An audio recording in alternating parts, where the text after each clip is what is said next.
Generations Bank has been serving the financial needs of the Finger Lakes region since 1870. Generations combines the best of modern banking with dedication to the local community. Visit them at mygenbank.com. Generations Bank, member FDIC, and equal housing lender.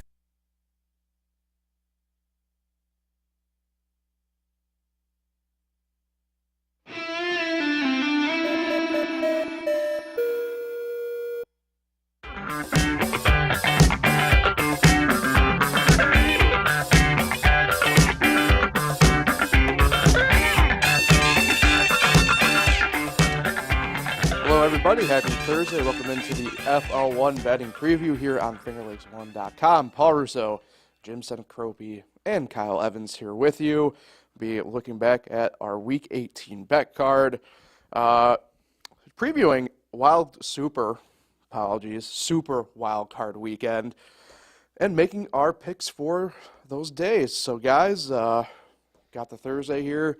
It's been an interesting week across the sports landscape as it's continually to have official announcements. Bills fans rejoice.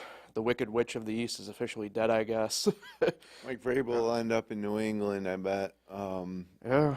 Pete Carroll, if he continues to coach, he's 72. I see him going to the Chargers. Ooh, okay. All right. But yeah, it's the Vrabel one's interesting because I don't know what Tennessee's thinking, obviously. he's a good coach. Yeah, and you want to know, I have a dark horse pick for Vrabel here. Alabama. Oh, jeez. Yeah. I wouldn't. They'll need a coach, too. I wouldn't completely throw it out of question, but it's an interesting one to throw out into the ether.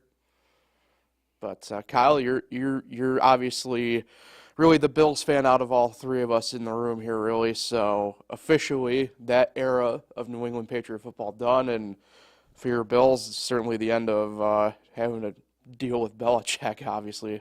Yeah, but the thing is, the past few years, they haven't really had to worry about the Patriots. They're 7-2 in the last 9 games. So, I mean, yeah, it's going to be different not seeing them on the sideline, but I mean, let's be real, that team the past few years hasn't been very good. Yep. And with Tom Brady gone, Bill just hasn't won nearly as much. So sure. It's going to be different, but it's like not really that big of a deal to me.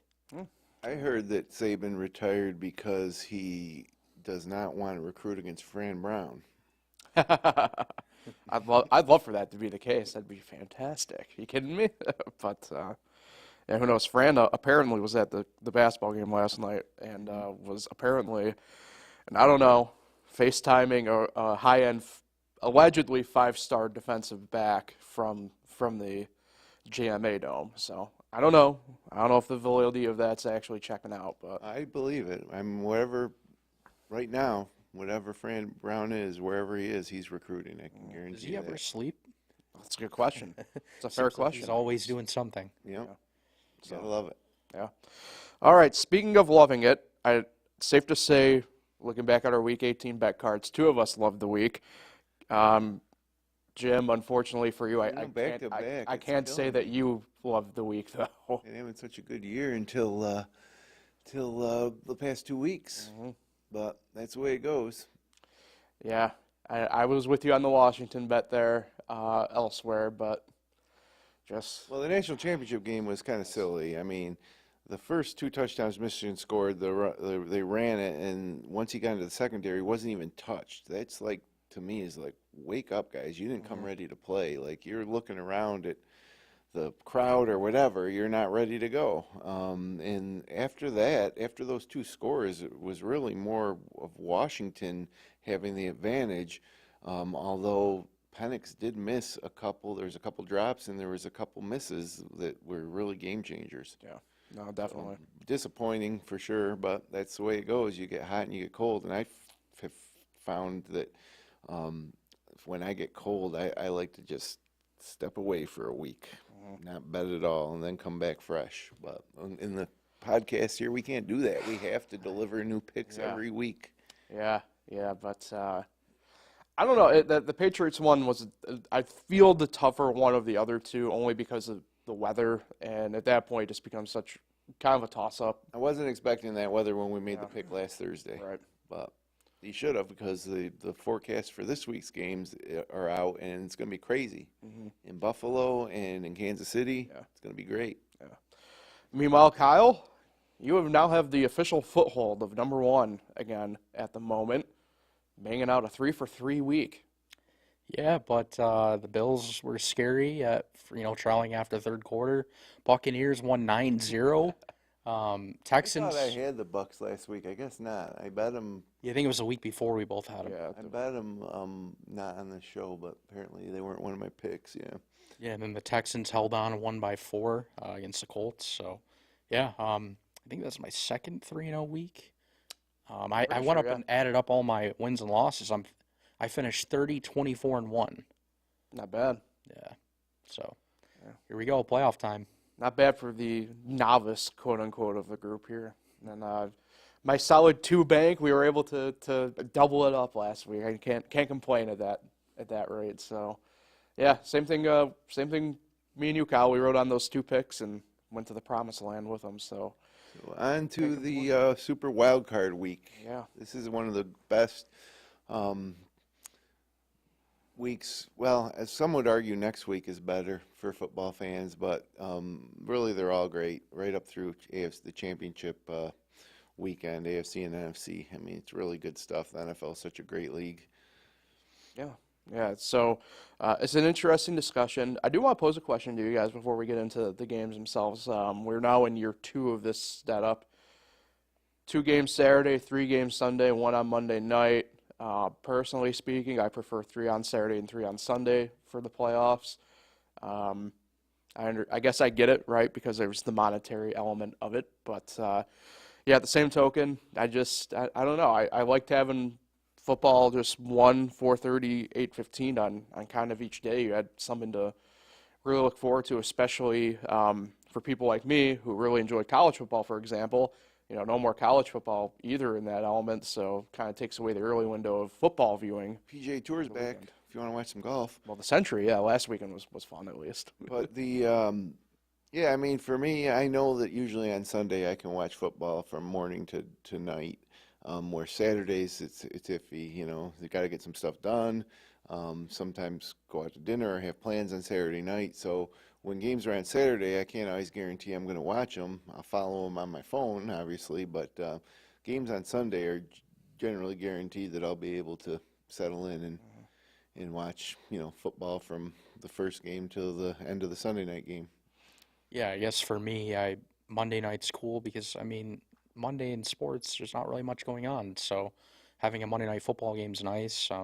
Even a guy even for me that I love hockey, there's not really a lot of hockey on Monday nights. So, yeah, I mean, I would like the Saturday 1 o'clock game too, but I don't know, just keep it Monday. All right. So let's go to that first game for Super Wildcard Weekend in the AFC. Fighting the 4 versus 5 seed, the Houston Texans hosting the Cleveland Browns in Houston, 4:30 on Saturday. Like I said, Browns currently sit as a 2.5-point favorite in that game. It's interesting because I feel like the Browns, play-wise, probably would have kind of preferred to probably see Jacksonville matchup-wise. But, that being said, I personally speak, I still see them as that slight edge favorite and understanding the line and why it's where it's at. But, come playoff times, it doesn't necessarily matter, right? You have to go out and play who's in front of you and take it week to week, especially in that case, win or go home type situation. So, really interesting matchup, kind of pits a really good defense against what's been a really good offense all year, and you get it right off the bat with game 1. So one thing that stands right out is they played 2.5 weeks ago in Houston, but C.J. Stroud did not play. That was, I think, the first week of his concussion or whatever. So it was 36-22. I don't know how much you can really take from that game, like I said, because C.J. Stroud wasn't playing. But I do think the Browns will probably still win this game. And then here's a weird stat. Joe Flacco's never lost in the wild card round. He's 5-0. Yeah, you got an experienced guy who hasn't, thought he might be retired for good, and here he finds himself back in the playoffs. He's got the experience over a rookie quarterback, who rookie quarterbacks generally don't fare great in their first playoff game. 14 in playoff games. Brock Purdy's the last rookie to win a playoff game. And I do think that the Browns are better than the Texans overall, and I like the Browns in this one with a -2.5. Remember last week, the Texans' offense struggled in the second half against the Colts, and this Cleveland defense is much better than. And rested. They got to rest their starters last week. Yeah. So. And the weather won't be a factor at all in this one. Nope, it'll be inside. I mean, I wish it's kind of odd that the Browns are on the road here because you felt like throughout the run up to the end of the season the Browns were like locked in and they were in, and the Texans needed to win even the final week to get in. But yet they find themselves hosting, so a little unlucky, I guess, for the Browns there. But I still like the Browns. Yeah. All right, game 2, the Saturday night game. First, really, of the weather games this weekend. Dolphins at the Chiefs, your 3 versus 6 matchup there.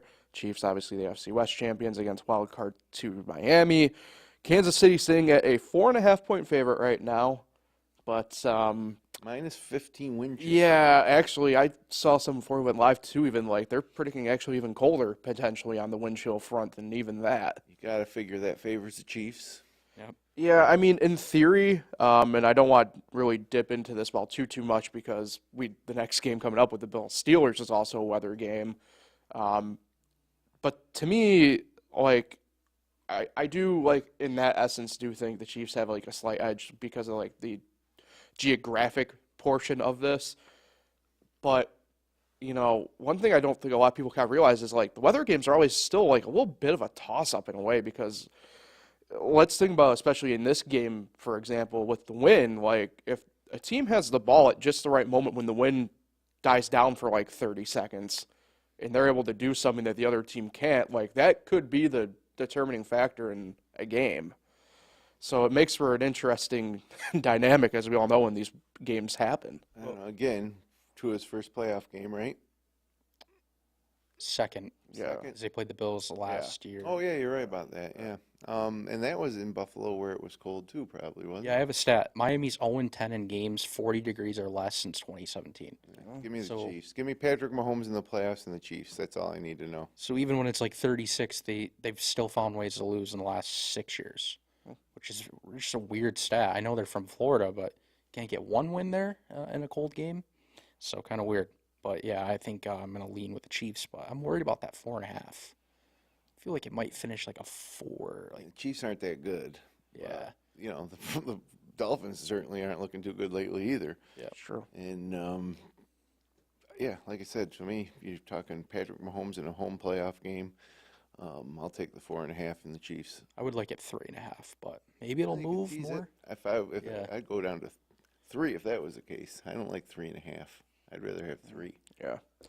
I guess I will be the one that, as they say on Good Morning NFL, give me the wolf cap. I guess I'm lone wolfing. I'm going to take Miami here, I think. Okay. I just see it as I don't view it as maybe like what we're seeing, say, in the NBA with like the Warriors and Lakers both dying out right before our eyes. But this is just not a good Kansas City team for what they're accustomed to. And I think push comes to shove. I think Miami has a run game that I prefer a little bit better than Kansas City's, and I think that's going to be a huge factor with the weather. And I guess they'll be 1-10, Kyle, in my mind after Saturday night. Yeah, that's true. Yeah. Yeah, and these teams played 2 months ago, actually on this day 2 months ago, in Germany, 21-14. Right. Chiefs won. Chiefs didn't score in the second half and still found a way. But again, that's Germany. It's different, scenario and everything. So we'll see. But I don't know about the Dolphins winning this game. But hey, you might be the only one that picks them. I haven't seen really anyone pick them. Yeah. Like even like the national media. So Right. That's why I'm here. I don't mind going against the grain every now and then if I have to. All right, second verse, same as the first with this game in a way. Steelers at the Bills, your 2 versus 7 matchup in the AFC, Sunday at 1 p.m. Second seed versus the 7 seed. Bills are a 10-point favorite. And this is the other weather game that this one involves wind, it involves snow, in what is the most wind-affected stadium in the NFL. So, I don't go against the grain here. I think it's pretty cut and dry for me personally anyway. I just go with the Bills here. They're just the better team. this is 10's a lot, but you got to go with the Bills. Yeah. I mean, Mason Rudolph starting for the Steelers, and you've seen how it's gone for the Steelers all year. Mike Tomlin, as usual, has his team in the playoffs, but this is probably where it ends. The question is, are the Bills going to cover the 10? And I think they will. I think that I think that Josh Allen's a good cold weather quarterback, and I just think they're going to start to hit their stride here, heading forward into the playoffs. And so, good, nice soft opponent with the Steelers to start. Yeah, and this would be the second year in a row where they have snow for a home playoff game. They beat Miami on that late field goal last year, right on a night game in the snow. They did put up over 30 that game, so they didn't really have a problem scoring. But I just feel like this game's going to be different. Should I spoil my pick now or kind of wait? Or... Well, is it a lock of yours technically that you're locking in? I'd hold it then. Okay, I'll wait then.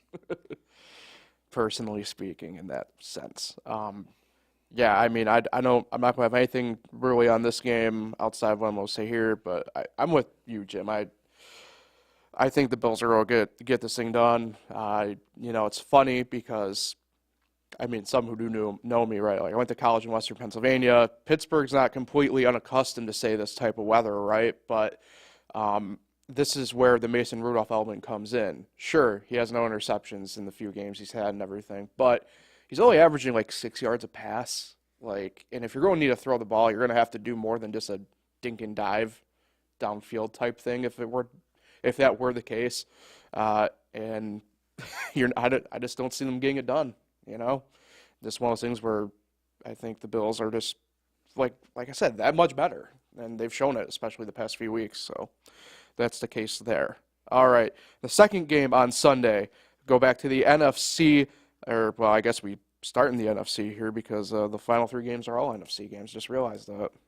So you're going to get all three AFC games and then all three NFC. That's weird. Didn't click for me until I just looked at it, really. Oh, well. Packers at the Cowboys, your 2 versus 7 matchup. Sorry, math is hard sometimes. 7-point favorites for Dallas at this live spot, so that's shifted a half point here in the past few hours. Cowboys all day long at home. If it was in Green Bay, different story, but come on. All you got to do is pay attention this season. When the Cowboys are at home, they're a different team, and they'll probably win until they're not at home, at which point they'll lose. Yep, 8-0 at home. They won 2 straight since losing 2 straight. Yeah, I think they win this game, and I'm probably going to pick them to cover if I had to choose. Yeah, I think it's relatively cut and dry. Dallas, the only problem I have with Dallas is they do play down to their opponent every now and then. We've seen this season. But if you're picking the lesser of two evils, as I call it, I'd rather take the Cowboys' suspect defense and the Packers' suspect defense. So, and I think in that situation, I think it's an easy cover of 7 as well in that sense, and it's not really a game that Mike McCarthy's going to have to worry about when it comes to his postseason meeting with Jerry Jones. So the Sunday night game is the Rams at the Lions, your 3 versus 6 matchup. Detroit a 3-point favorite. There's a lot. This is probably, in all honesty, the game that has the most talk around it at the moment, and a lot of it just has to do with that Matt Stafford element of it more than anything else. Remember? Yeah, that's true. Yeah, but this one's an interesting one. To me, this has the opportunity to be the most tightly contested game all weekend. I'm torn between who to take here, and I'm gonna save my outright pick because it's part of my lock.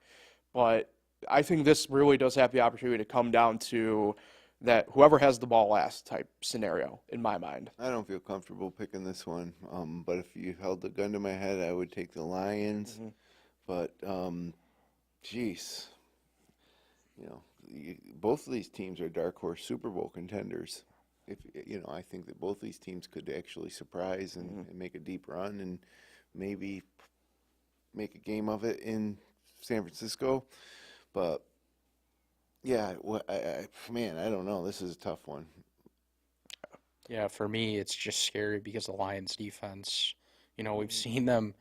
Didn't they lose the second meeting to Chicago, or was it? I can't remember, but they played Chicago twice, and both games are really close. And I know it was a divisional opponent, but like they just made some offenses that haven't really been good all year look good, and that's just scary because the Rams have been scoring a lot. And you have Cooper Kupp and Puka Nakua. And Kyra Williams has been running the ball really well. But then, the Lions have their weapons. Maybe this is a shootout. I think that's why it's at 51.5, which I think I'd probably go over. It's inside. I think these offenses are both really good. They'll put up a lot of points. Yep, I agree. If I was going to bet that game, it would be on the points, not the spread. Although, maybe a money line bet on the Lions and over, but I don't even feel confident about that. This is a good game. Going to be fun to watch. Plus, Sam Laporta, it's one of those weapons. Not going to be there for Goff either, though. That's true. So. Yep, the old should have sat him last week in the game that didn't matter. Yeah. Wait, did it matter? Well, for seeding, but yeah. When the games were going on, you just knew. Sure. I forgot the team that needed to lose was just winning by a lot. So. Gotcha. Yeah, that's a huge loss. Mm-hmm. Potentially, rookie. The Rams have their Rookie of the Year candidate in Puka Nakua, but Detroit's not going to have theirs in Sam Laporta. Mm-hmm. All right, and then the Monday night game, the final one, also in the NFC, your 4 versus 5, the Philadelphia Eagles against the Tampa Bay Buccaneers. Eagles fall though the first wild card, kind of crazy. On the road. Yeah, against Tampa Bay, who has been a bit of a darling collectively across the board here for us the past couple weeks in terms of just picking them. This is a really intriguing game, and I think it's out for what I would call all the wrong reasons, right? Just because of how much we've seen Philly fall. There's, as I call it, smoke. There's fire type talk involving the team right now. This is a tough one to go on the road. And oh, by the way, if you want to look beyond that, whoever wins this game has the possibility of playing Saturday on a short turnaround as well in the divisional round. Which is so stupid that they would, set it up that way. Right. It's not fair. No. This game really does intrigue me, like I said, technically for all the wrong reasons. And I said this yesterday, I'm going to say it again here. I think this is my most controversial pick out of all of them so far in the weekend. I'm actually riding with Tampa Bay here, I think. You're not the only one. Yeah, okay. Well, real, okay. Have at it. The floor is yours. Should I spoil my pick then? Because that's. Oh, so it's also a lock for Yes. Okay, then no. I'm not. Yes. I don't want you to do that just yet then. But for I me, like the Eagles, I think they get it back together. They go down there on Monday, and they're a better team than Tampa Bay. They have been all year until the past few weeks. Whatever it is, it's playoff time now. They were in the Super Bowl last year. It's Jalen Hurts is still behind center. It's an easier offense for the Philly defense to contain. I would probably go with the Eagles. Yeah, so these two teams actually played almost 4 months ago, all the way back in September. Philly won 25-11, but again, the teams are in such different spots since then. But yeah, I don't like the Eagles are. No, the Bucks are the same. Yeah, but I think they're playing a little better lately. Like Baker Mayfield was top 5 in passing touchdowns. I think he's been better than expected, and Mike Evans. Sorry, R.I.P. I didn't mean to. Any relation? No, I don't think so.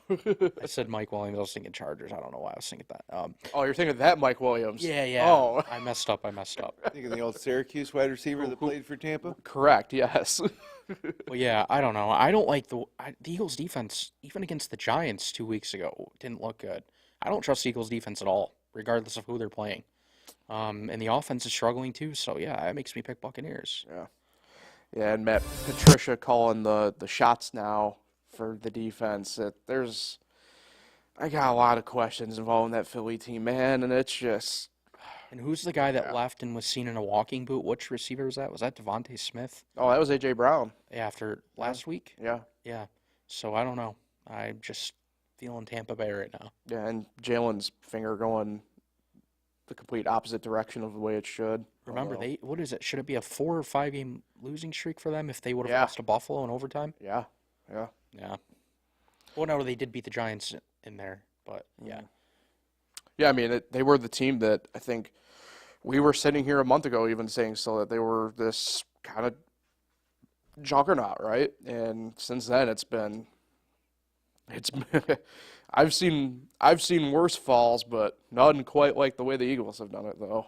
That's for sure. All right, I think we got to everything on that front, which leads us to our, I believe, locks of the week, our picks of the week, Super Wild Card Weekend. You know what? I'm going to go first here. I went 2 for 2 last week. I'm only doing 2 picks again this week because of the bank. I want to survive in advance, get that bank built back up a little bit more here. Okay. So my first one, I'm going Browns minus 2.5 on the road in Houston. Still think, part of me thinks it's going to be a low scoring affair anyway, but, you know, you give that wiggle room. It kind of goes back, actually, Jim, to what you said, right? You get that under the three marker, makes you feel a little bit better involved in that game especially. So that's what I'm going with there. And then, you know, against probably some better judgments, I'm going the Lions minus 3 against the Rams. Again, I think line-wise it plays into my the logic of, you know, if it's a field goal type game, that fits the play as well. A lot of the issues for me this week picking, and probably the same for a lot of people out there, is you have 2 games where there's just the unknown of the weather. There's just too much of, I'd say, a question mark around it. But, you know, if push comes to shove, I'll take what I perceive to be not having to worry about stupidity when you're inside a dome, you know, unless you're having to deal with fire falling from the ceiling or something. But that won't happen. No, I think the last time that happened was in New Orleans, so don't have to worry about that. But yeah, that's what I'm going with. I'm going with a couple of the Lake Erie teams as my locks for this week. All right, so you want me to go next? Yep, have at it. So I'm going to roll with you on the first one, Browns minus 2.5 Okay. against the Texans. And here's the one that I changed suddenly as the weather updates have come. Steelers plus 10 at Buffalo. Okay. I think this is just going to be a very, very close game and not a lot of scoring. And then I'm going to roll with this. Buccaneers plus 3 against the Eagles. And I'm going to make a 4th one. Oh, you're doing 4 this week. Rams plus 3 versus the Lions. Oh, wow. Let's roll. So we got a lock fight here. What was the line on the Buccaneers again? Plus 3. Plus 3? Okay. I think I've hurt myself the past few weeks holding off so I didn't duplicate your guys' picks. Mm-hmm. Those days are over. I'm going with my picks, period, regardless of who you guys pick. And so I'm going as well, Browns minus 2.5 at the Texans. I'm going Chiefs minus 4.5 against the Dolphins at home. I'm going Cowboys minus 7.5 at the Packers, although I would love to see the Packers upset them, but I don't think it'll happen. So those are going to be my 3 picks this week, although I also do love the Bills minus 10. Did you go 4 picks, Kyle? Yep. Yeah, you went 4. He gets the solo lead, and he's going to try his best to give it up potentially. I'm going 4 too. Bills minus 10. You're doing – oh, wow. His Steelers pick. Doing a lot of plus picks Kyle, you are involved in 2 pick fights. How about that? I also want to go Eagles minus 3, but I'm not picking 5 games this week. We can go a 5th. Nah. What are you saying I'll over take there? Dallas minus 7. That's my 5th. Wait, you're doing Yeah, let's 5? do it. Give me Dallas minus 7. No, he can't go 5. Go Wait a 4. second here. Go 4. What's going on? You're not going to fit it on the graphic. No, I'm not. 4 is the max. All right. You So, want to parlay him. yeah. But, so Cowboys minus 7? Yeah, the line shifted. So do you want that 7? Yeah. I personally recommend that. Yeah, I'll take the extra half a point. All right. But I don't think it'll come into play. Yeah, no, I agree there. Though it would be interesting, the game that Mike McCarthy would be fired from the Cowboys from. Yeah. But for the sake of your pick, Jim, I hope that's not the case, They'd obviously. hire Jim Harbaugh. You know, it's interesting here. Before we get out of here, maybe we can spend a quick second on that. The coaching carousel right now, I don't know what the hell's going on, especially because of these college programs, mainly with Alabama going on, obviously. And so you do think Harbaugh makes the jump to the NFL still, is what you're kind of riding there? Yeah, but they were saying Chicago would be a good fit, but Chicago They're committed to keeping Eberflus, so it wouldn't be there. Yeah, I think that he's, I think when you do something like that, although it didn't work for Saban, but I think when you win the national championship, it's like, okay, how can I match that? Let's move on. But who knows? It probably depends if the right opportunity comes around, like the Dallas Cowboys job, or will Harbaugh want to go coach the Chargers or the Seahawks? I don't know. All right.